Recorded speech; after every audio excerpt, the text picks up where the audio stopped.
Hello and welcome back to another episode of A Weekly Waypoint, and today we are doing what the smart YouTuber would have done 2 weeks ago, and that is playing Tony Hawk's Pro Skater Free. Now, it might look a little bit different to what you're expecting. No matter, it's your memory playing tricks on you, of course. This game has aged a little bit more than you might have expected. It's understandable. It always looked this way. This is, after all, Tony Hawk's Pro Skater Free. For the PlayStation 1. Yeah, don't worry, we're only doing this for one level and then we're going to swap to the GameCube version. I just thought it would be fun to kind of like take a look at the PS1 version of this game and compare it to what comes later. It's something of a niche interest of mine, a little mini fascination whenever there's a game that has a version across 2 generations of hardware, at least so long as it's not one of the most recent games that does that, because the Xbox One and the Xbox Series consoles, you know, you're getting the same game, just at slightly worse visual fidelity. Back in the day, if you were going to make a game for the PS1 and for the PS2, they would be fundamentally different games. In this instance, of course, like, obviously they're still working to the same design blueprint, you're still skating in Foundry, doing the same tricks, the same physics. And I don't know how things are at the back end, maybe it is fundamentally the same game, but it definitely feels different. I also find it fascinating in a similar way when games have portable versions which are just completely different games which are designed for the handheld system. For instance, Lego Star Wars has various portable versions. It has a Game Boy Advance version, it has a Nintendo DS version, it has a PSP version, although that is just a straight up port of the PS2 game. The little differences are interesting to me. Like, it's fascinating to try and figure out what the design intent was. For instance, when comparing 3D Lego Star Wars to 2.5D side-scrolling Lego Star Wars, but that's a video for another day. As far as things stand here, Tony Hawk's Pro Skater Free for the PS1 just feels crispier than the GameCube version. That's the word I keep using to describe upscaled PS1 graphics, by the way, is crispy. It feels appropriate. But as we smoothly transition into the GameCube version, we will also be transitioning to Darth Maul as our playable character, because for some reason he wasn't in the PlayStation 1 version, or at least there wasn't a cheat code to unlock him. Please don't tell the authorities I've been using cheat codes, I will be in so much trouble. But yeah, you can see obviously instantly higher frame rate, you know, you can see the entire level at once, that's always a boon. And the main thing for me when it comes to Tony Hawk's Pro Skater, the controls are just so much more responsive. I'm still not knocking out 1 million plus scores, I'm still falling over several times because of my kickflip hubris. But don't worry, I'll get over it. I always think I can just fit a cute little kickflip in there, but a lot of the time I can't, and I get punished for it. I do not learn my lesson. I refuse to learn my lesson. Also, I'm not entirely sure Darth Maul's lightsaber is meant to look like that. Might be an upscaling thing, but we're just not gonna worry too much about that. Fun fact, by the way, when you choose Darth Maul as your skater in the menu screen, normally you're in like a skate shop and there's a guy behind the counter and he says stuff to you. When you've got Darth Maul equipped, he's being force choked the entire time, which is cool and funny, but it does also mean you're hearing the entire time, and that does get a little bit weird when it goes on for so long. Like, how much air does that man have in his lungs that he can remain in a chokehold for that long? It's unnatural, I tell you. But yeah, Tony Hawk's Pro Skater 3, this is gonna be half of the game Tony Hawk's Pro Skater 3 and 4, if people still care about that after the disappointing news about the career mode. I still do, and it's fun to play through these levels with an eye for that, for knowing that they're about to be remastered. I mean, we've seen the trailers, they exist in the world, they've been done. It's just how, I guess, video game releases work. We gotta wait on that shit. And you know, a few of these levels have been revisited in later games over the years. For instance, I was a little bit surprised and kind of jump scared, despite playing this game before, to find out that the Suburbs level exists in this game. For some reason in my brain that's a Tony Hawk's Project 8 level. I know, Tony Hawk's Project 8, I just reminded you that it exists, I'm very sorry. In all honesty, I can't remember what was wrong with that game, but I remember playing it and being like, oh, this is unexciting and bland. Maybe we'll revisit it throughout the course of this retrospective, maybe we won't. But yeah, I do own this game on PS2, and I did play a little bit of it.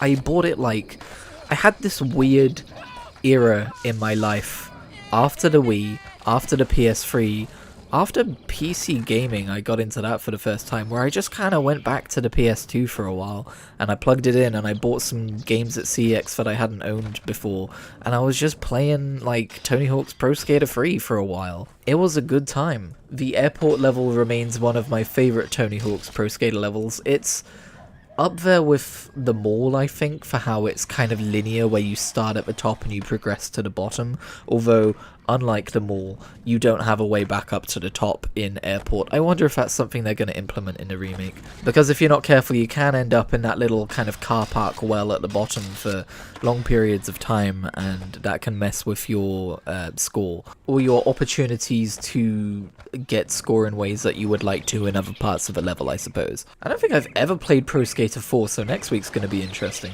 I'm assuming that's the one where you can play as Doomguy, given that in the remakes you'll be able to purchase Doomguy DLC. My dear, we unlocked them with cheat codes.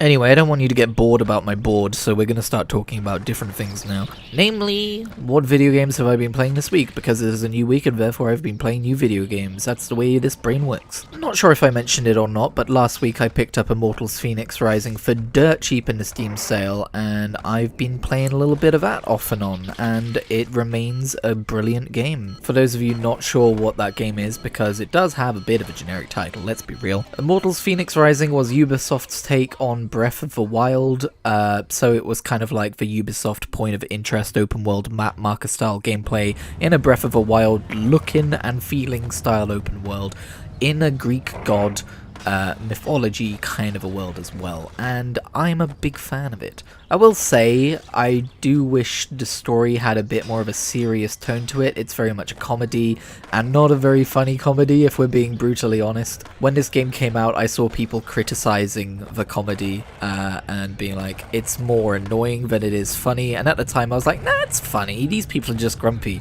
Well, maybe I've aged up a bit and become a bit more grumpy, because now I think it's just kind of annoying as well. It's certainly not a deal breaker for me, though. But my renewed interest in Immortals Fenyx Rising almost led me down a rabbit hole, because I don't own many, and don't worry, you might think you know where this is going, but I actually practiced restraint for once in my life. But I don't own many Assassin's Creed games on Steam, despite it being one of my favorite gaming franchises. I own Assassin's Creed 2 Brotherhood and Revelations on Steam, and that is it. They should have called Unity Revolutions. That would have... Anyway, never mind. I did notice that there was a deal on the Steam sale for me to buy every Assassin's Creed game that I did not currently own for £81. And that is honestly kind of an absurd deal given how many games that is. But I did not have £81, and so I looked to my Xbox and went, oh yeah, I spent a few years collecting every single one of these games on Xbox when they were on sale, and I still have not played most of them. So what I did is I built myself a little shelf on my Xbox home screen that's just all the Assassin's Creed games to remind myself, no dummy, just because you're hyperfixated on the Steam ecosystem right now doesn't mean you need to waste your money acquiring games you have already got on another platform. Sometimes it makes sense to do so if I can get the DLC bundle like I did with Immortals Fenyx Rising, but I already own the full DLC versions of most of these games on Xbox, so I decided to hold off. But the reason I'm bringing it up is because I did dip back into Revelations, and I finished a mission I was stuck on like a year and a half ago, and I fully do not remember how to play that game or what was going on in the story, but I might just power through and finish the game, because I feel like from Assassin's Creed 3 onwards it will feel like a fresh start. But yeah, Assassin's Creed Shadows came out this week. I can't afford to pick it up at the minute, but I've been hearing good things, which is good, because I was actually a little put off by one of the previews they did. As we all know, Ghost of Tsushima exists and beat Assassin's Creed to the punchline in regards to the Japanese setting, and I do own that game and haven't played all that much of it yet, so I can just play that while I wait if I get the itch. But yeah, I've been seeing some pretty positive reviews about Shadows. It seems like it's kind of back to the Odyssey highs. Even though Valhalla wasn't really a bad game, it was just bloated. But yeah, it seems like people really like Shadows, which is a nice surprise. I don't know what it was about the preview they showed off, the gameplay preview, where they showed off like controlling the different characters and what the game is like. It just didn't click with me, and honestly, just hearing about other people enjoying the game doesn't mean that that's fixed that problem. It might be a me issue, but hey, I'll pick it up for like 15 quid in a year and a half. I'm on sale, I'm sure, and then we can talk about it then. How's that sound? Deal? Deal. I did pick up a couple final cheap games. Well, one of them's not really a game, but we'll get to it. But just before the Steam sale ended, I was like, oh hey, I can do a couple more. I picked up Valheim because it left Game Pass, and I haven't really done much yet. I never really played that game single player when it was on Game Pass. I mostly played it with Reese. And I had a pretty damn good time doing so. You can go check out our gameplay clips on Dimension Jam if you like, but we didn't get very far through it, and I didn't really learn much of a game myself, so I've been playing that now. Not too much to report. I was in the middle of building my house when night came along, and I got dark and cold, and my axe broke, and I realized I'd have to basically start from step 1 in terms of tool progression, and I turned off the game, but I'll get back to it. The main one I picked up was Space Engine, and if you don't know what Space Engine is, and you have an interest in space, oh boy do I have the program for you. Space Engine is a 1-to-1 scale model of the observable universe. For instance, if you were to sit yourself on planet Earth, and you were to go at walking speed from one end of a world to the other, it would take you as long as it would to walk from one end of a world to the other. Well, probably not quite so long because you wouldn't have to stop to sleep and eat, but you know what I mean. We're talking that kind of a scale for planets, and you know, the distance between the Earth and the Moon is real, and the distance between the Milky Way galaxy and the Andromeda galaxy, I mean, I haven't confirmed this, but I imagine it's real, and they populate the universe with procedurally generated worlds and galaxies and systems and all that stuff within the bounds of what current science understands would probably be there. Now, don't get me wrong, this isn't a video game. There's no progression here, there's no gameplay objectives, and it's certainly not a deep simulation of the planets themselves, especially not Earth. That would kind of be impossible. You get down to the ground and it's like flat terrain with hills and mountains, and that's mostly what you're looking at, but trust me, it is fascinating. Just yeeting yourself through space and being like, okay, I'm now like 100 light years away from the Milky Way, and there's a galaxy here, and I'm gonna go and see what's in this part of this nebula and what the night sky would look like from within a nebula on this world, and I'm gonna see if I can find any Earth-like planets without looking for them in the wiki, and it's wonderful. If you want to see more about Space Engine, there's a YouTuber I'd recommend called Space Chip. He does kind of live streams within Space Engine, but it really is, when you experience it yourself, it really is like it's like an immersion thing. You can get so much out of it by watching other people play it, if play is really the right verb for that. But if it appeals to you, I think there is still value in picking it up for yourself. And yeah, you know, there will probably be a point where you're like, oh, I've kind of noticed that Space Engine procedurally generates these kinds of worlds, and I've seen it all before. You know, it'll probably have a No Man's Sky problem, but I've seen people sink hundreds of hours into just exploring the universe in Space Engine, and that's pretty fucking cool. I don't blame you if you like space, but you want to stick to No Man's Sky, which is an actual video game, but definitely check Space Engine out. It's awesome. If nothing else, it really helps sell you on the scale of our universe and the wonder of it.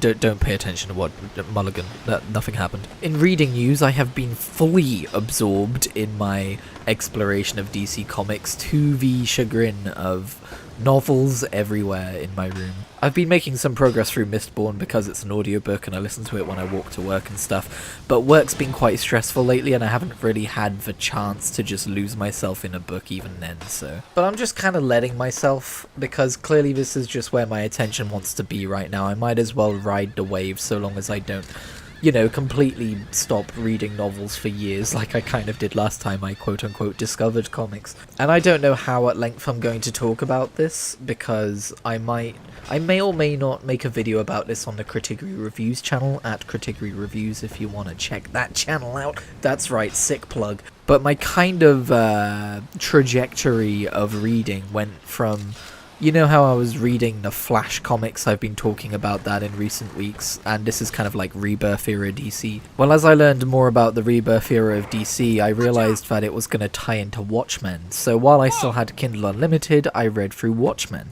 Watchmen is a heavy text, I will say. It's very mature, it's very philosophical, it deals with nihilism and It's very Cold War era as well. It's quite bleak in a good way, and I have my doubts about their ability to incorporate elements of it into the DC universe, which has very different kind of, you know, narrative appeal and aspirations. But I figured I should probably go and read that, and I don't regret it one bit. I think I'm probably going to watch the movie as well. It's currently streaming on ITVX here in the UK, so I should be able to watch that with ads for free. And then I'll probably make a video about both the comic and the movie over on the reviews channel. Christian here, interrupting from the future. That video is out now. You can go see it at Kritigri Reviews. But yeah, from a conceptual level, from what I understand about what they're doing with Dr. Manhattan in Rebirth, I do like it. I've yet to read Doomsday Clock, which seems like the event where that's really gonna kick off, but I believe I mentioned in a previous week I did read The Button, which is kind of what piqued my curiosity. Like, I was already reading through Watchmen at the time, but that was what made me knuckle down and go, right, I need to finish this. And yes, I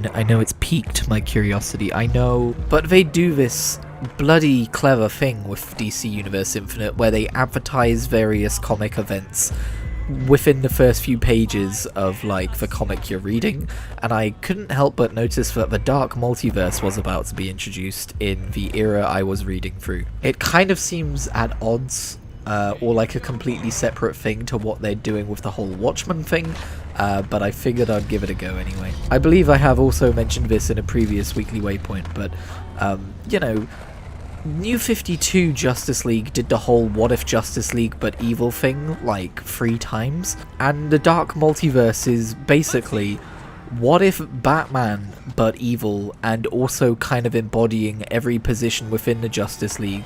It's kind of the same storyline again, but Batman themed. But I'm not even mad because it's fucking awesome.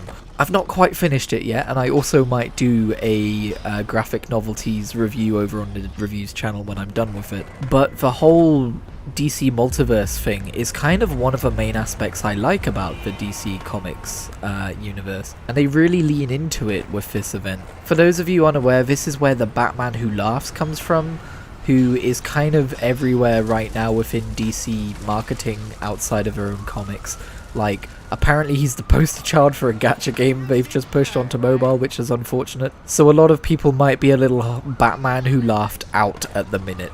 But from where I'm standing, I've just been introduced to him, and he is cool as fuck. I also really like the Red Death, which is the version of Bruce Wayne that stole Barry Allen's Flash powers and is using them for evil. If you have DC Universe Infinite, go look up the event, go look up the longer version. That's something I really like that they do in their app, by the way. They have like the essential version, which is probably the stuff that would be collected within the paperback volume of the event that you can pick up in a store, and then they have like the extended version where they have like, oh, and this is the Teen Titans tie-in issue for the Dark Metal event, etc. By the way, the event which introduces the Dark Multiverse is called Dark Metal, or Dark Knight, or Dark Days, or they all have different banners. I'm not entirely sure why they made it so weird and confusing, but I'm just gonna call it the Dark Metal event. It might just be called the Metal event, I don't fucking know. Anyway, it's worth looking at the longer version of it, because each evil version of Batman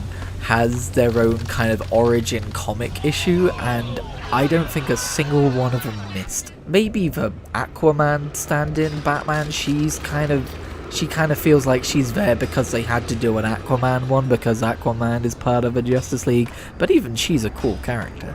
But if you don't read any others, you gotta read the Batman Who Laughs origin comic because it is so dark and gruesome.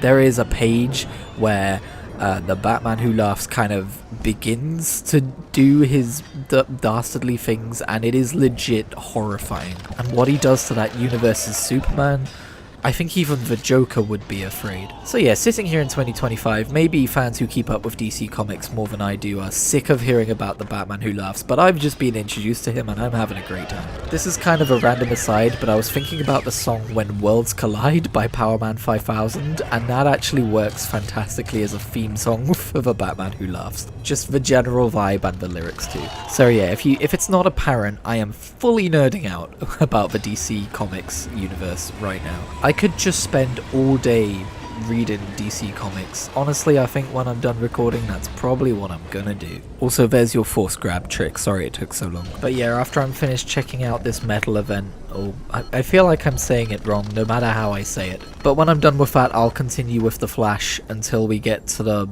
frickin' Doomsday Clock event thing. Then I'll read that, and then, I don't know. Obviously, I want to keep reading the Flash.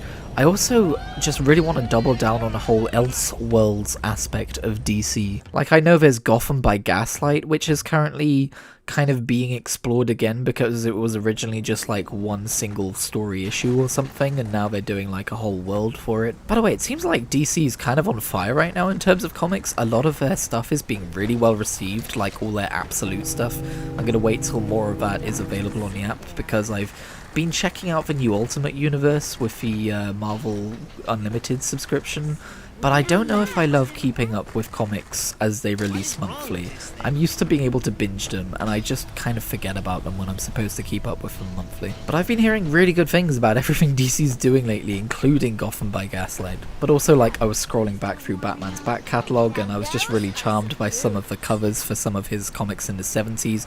That being said, I don't really need to read any Batman comics digitally because I have that whole Legend of Batman thing I was subscribed to, so I probably already have a lot of that stuff collected. But I've explored a lot of New 52 Superman and Justice League alongside Batman and the Flash.